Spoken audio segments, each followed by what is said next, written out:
నమస్తే, welcome to current affairs light YouTube channel. ఇవాళ మన క్లాస్లో రీసెంట్గా జరిగినటువంటి కరెంట్ అఫైర్స్లో ఇంపార్టెంట్ కాన్సెప్ట్ నేర్చుకుందామండి.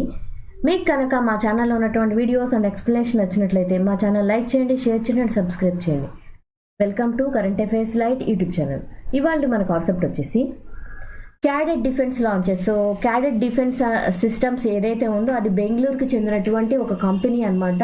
సో ఈ కంపెనీ ఏం చేస్తూ ఉంటుంది, ఎందుకోసం ఇది న్యూస్లో వచ్చిందంటే, క్యాడెట్ డిఫెన్స్ అన్నప్పుడు మనకు అర్థమవుతుంది ఏంటంటే డిఫెన్స్ సెక్టార్కి అంటే మన దేశం యొక్క రక్షణ అవసరాలకి అవసరమైనటువంటి వస్తువులైనా పరికరాలైనా తయారు చేసేటువంటి ఒక కంపెనీ అనమాట. ఎక్కడ కేంద్రంగా వర్క్ చేస్తుందంటే బెంగళూరు కేంద్రంగా వర్క్ చేస్తుంది అనమాట. సో ఈ కంపెనీ ఏదైతే ఉందో అది బెంగళూరు కేంద్రంగా వర్క్ చేస్తుంది. ఈ కంపెనీ నుంచి మన దేశంలోనే ఫస్ట్గా ల్యామ్ సిస్టమ్స్ అనేవి తీసుకొని రావడం జరిగింది. ఏంటి ల్యామ్ సిస్టమ్స్ అంటే, వీటి యొక్క ఇంపార్టెన్స్ ఏంటంటే, ల్యామ్ సిస్టమ్స్ అంటే ఏం లేదు, లాయిటరింగ్ ఏరియల్ మునిషన్స్ అంటే ఆయుధాలు అన్నమాట, ఆయుధాలు అంటాం. సో మనకి ఎక్కడన్నా యుద్ధ వాతావరణం జరుగుతుంది. సో యుద్ధ వాతావరణం జరిగే టైంలో అక్కడికి వెళ్ళి మనుషులు అక్కడికి కావాల్సినటువంటి ఆయుధాలైనా వాళ్ళకి అవసరమైనటువంటి ఏమన్నా పరికరాలైనా బాంబులైనా ఇటువంటివి సరఫరా చేయాల్సినటువంటి అవసరం ఉంది. లేదా మన కొన్ని ప్రత్యేకమైన పరిస్థితుల్లో అక్కడ గనక కొన్ని బాంబ్స్ని అంటే అక్కడ ఉన్నటువంటి యుద్ధం మీద ప్రతిపక్షం వాళ్ళ మీద అంటే ఎదురున్నటువంటి ఎవరైతే శత్రువులు ఉన్నారో వాళ్ళ మీద దాడి చేయాల్సి వచ్చినప్పుడు కూడా ఇటువంటి ల్యామ్ సిస్టమ్స్ ఏవైతే ఉంటాయో అవి చాలా ఉపయోగపడతాయి అన్నమాట. సో అటువంటి ల్యామ్ సిస్టమ్ని ఈ క్యాడెట్ డిఫెన్స్ సిస్టమ్స్ కంపెనీ ఏదైతే ఉందో వాళ్ళు మన దేశం యొక్క డిఆర్డిఓ వారి యొక్క సహకారంతో కలిసి వర్క్ చేస్తూ ఫస్ట్ టైం మన భారతదేశంలో మనంతటా మనమే ఈ యొక్క లాయిటరింగ్ ఏరియల్ మునిషన్స్ అనేవి ఏర్పాటు చేయడం జరిగింది. సో ఇటువంటివి ఏంటంటే ఇవి ఒక ఏరియల్ డ్రోన్ లాగే వర్క్ అవుతాయి. బట్ ఇక్కడ ఇంపార్టెన్స్ ఏంటంటే వీటిని ప్రత్యేకంగా తీసుకోవడంలో మనకి యుద్ధం టైంలో మన ఆయుధాలను సరఫరా చేయడానికి అవసరమైనటువంటి డ్రోన్స్ లాగా ఇవి హెలికాప్టర్ లాగా మనకు ఉపయోగపడతాయి అన్నమాట. బట్ ఇవి హెలికాప్టర్ కన్నా కొంచెం చిన్న సైజులోనే ఉంటాయి. ప్రత్యేకంగా ఆయుధాలను సరఫరా చేయడానికి లేదా కొన్ని సమయాల్లో అక్కడ ఉన్నటువంటి పేలోడ్స్ ఏవైతే ఉంటాయో వాటిని అక్కడ సరఫరా చేయడానికి ఎక్కువగా వాడుతూ ఉంటారు.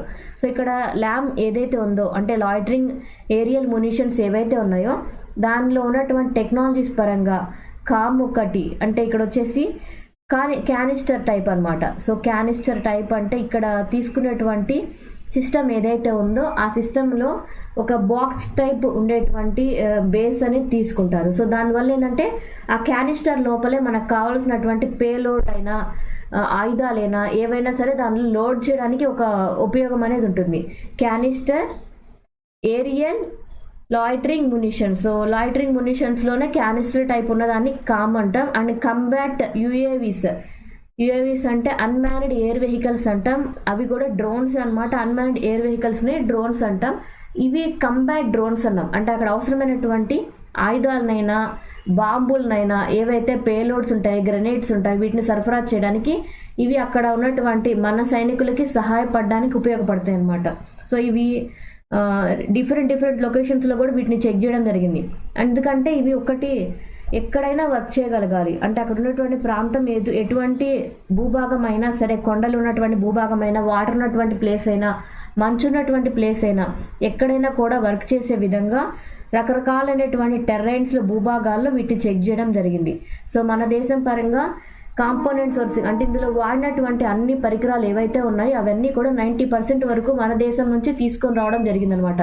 కొత్తగా బయట నుంచి తీసుకోకుండా మన దగ్గర ఉన్నటువంటి ఎలిమెంట్స్ తోటే వీటిని తయారు చేశారు. అవధేష్ కైటాన్ గారు ఈ యొక్క క్యాడెట్ డిఫెన్స్ సిస్టమ్స్ ఏదైతే ఉందో దానికి హెడ్గా ఉన్నారు. ఆ యొక్క కంపెనీకి CEO క్యాడెట్ డిఫెన్స్ సిస్టమ్ ఏదైతే ఉందో దానికి CEOగా వర్క్ చేస్తున్నారు అవధేష్ కైటాన్. సో ఇది ల్యామ్ సిస్టమ్ యొక్క నమూనా. ఇటువంటి ల్యామ్ సిస్టమ్ యొక్క నమూనాతోటి అక్కడ ఆయుధాల సరఫరా అయినా పేలోడ్స్ యొక్క సరఫరా అయినా మనకి యుద్ధ వాతావరణ పరిస్థితుల్లో ఇవ్వబడుతుంది.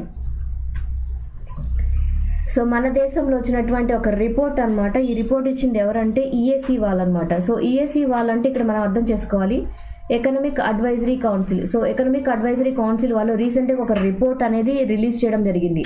సో EAC వాళ్ళు ఇచ్చినటువంటి రిపోర్ట్ పరంగా మనకు అవసరం అవుతున్నటువంటి విషయం ఏంటంటే, అవగతం అవుతుంది ఏంటంటే, మన భారతదేశంలో ఉన్నటువంటి హిందూస్ ఎవరైతే ఉన్నారో వారి యొక్క సంఖ్య అనేది తగ్గిపోయింది అని యొక్క న్యూస్లో తెలిసిందనమాట. ఎంతవరకు తగ్గిపోయిందంటే 8% వరకు కూడా వాళ్ళ యొక్క వాళ్ళ యొక్క సంఖ్య జనాభా అనేది తగ్గిపోయిందని చెప్తున్నారు. ఎప్పటి లెక్కలతోటి కంపేర్ చేస్తే అంటే మనకి స్వాతంత్రం వచ్చినప్పుడు 1955, 1956 ఈ టైంలో చేసినటువంటి జనాభా లెక్కల ఫలితంగా ఉన్నటువంటి హిందువులో ఉన్నటువంటి జనాభా ఏదైతే ఉందో ఆ జనాభాతో పోల్చుకున్నప్పుడు ఇప్పుడున్నటువంటి జనాభా సంఖ్యలో హిందువుల శాతం అనేది తగ్గిపోయిందనమాట. ఎంతవరకు తగ్గిపోయిందంటే నియర్లీ 8% వరకు కూడా వారి యొక్క సంఖ్య పాపులేషన్ అనేది జనసంఖ్య అనేది తగ్గిపోయినట్లుగా భావిస్తున్నారు. బట్ మోర్ ఓవర్ ఇక్కడ ఒకటి ఇంపార్టెంట్ ఏంటంటే ముస్లిం పాపులేషన్ అనేది ఇంక్రీజ్ అయింది. అంటే ముస్లిమ్స్లో ఉన్నటువంటి జనాభా సంఖ్య అనేది పెరిగిందనమాట. ఎందుకంటే 43% వరకు కూడా ముస్లింల యొక్క పాపులేషన్ అనేది పెరిగింది. ఎందుకంటే ముస్లిమ్స్లో వారికి ఎక్కువ మంది సంతానం కలగడం అనేది మనం ఎక్కువగా చూస్తుంటాం. దానివల్ల ముస్లింల యొక్క పాపులేషన్ అనేది చాలా వరకు పెరిగింది.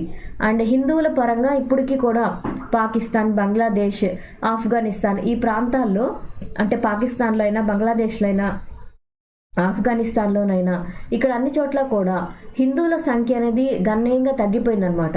ఎంతవరకు తగ్గిపోయిందంటే పాకిస్తాన్లో 1951 టైంలో అంటే 1951 టైంలో 18% ఉన్నటువంటి హిందువుల సంఖ్య 2024 టైం కల్లా కూడా 1.18% మారింది. అండ్ బంగ్లాదేశ్లో అయితే 1951 టైంలో 24% ఉన్నటువంటి హిందువుల సంఖ్య 8.2% ఉంది. అండ్ మనకి 2011లోనే జనాభా లెక్కలను తీశారు. మళ్ళీ తర్వాత జనాభా లెక్కలు తీసుకోలేదు. 2011 టైంలో జరిగినటువంటి జనాభా లెక్కల పరంగా హిందువుల సంఖ్య అనేది 79.8% ఉంది. ముస్లింల సంఖ్య అనేది 14.2% ఉంది. క్రిస్టియన్ల జనాభా అనేది 2.3% ఉంది. బట్ కంపేర్ టు ఈ యొక్క రిపోర్ట్లో ఏంటంటే మనకి స్వాతంత్రం టైంతో 1951తో పోల్చుకుంటే 2024 వచ్చేటప్పటికి కూడా హిందువుల సంఖ్య జనాభా సంఖ్య అనేది 8% తగ్గిపోయింది అని ఎవరి రిపోర్ట్ ఆధారంగా తెలిసిందంటే ఎకనామిక్ అడ్వైజరీ కౌన్సిల్ వాళ్ళ యొక్క డేటా పరంగా తెలిసిందనమాట. Thank you for watching my video. మీకు కనుక నా వీడియో ఎక్స్ప్లెనేషన్ నచ్చినట్లయితే నా వీడియోస్ లైక్ చేయండి, షేర్ చేయండి అండ్ సబ్స్క్రైబ్ చేయండి. మీకు నా వీడియోస్ ఏ విధంగా అనిపిస్తున్నాయో నా కామెంట్ సెక్షన్లో తెలియచేయండి. Thank you for watching my video. Thank you.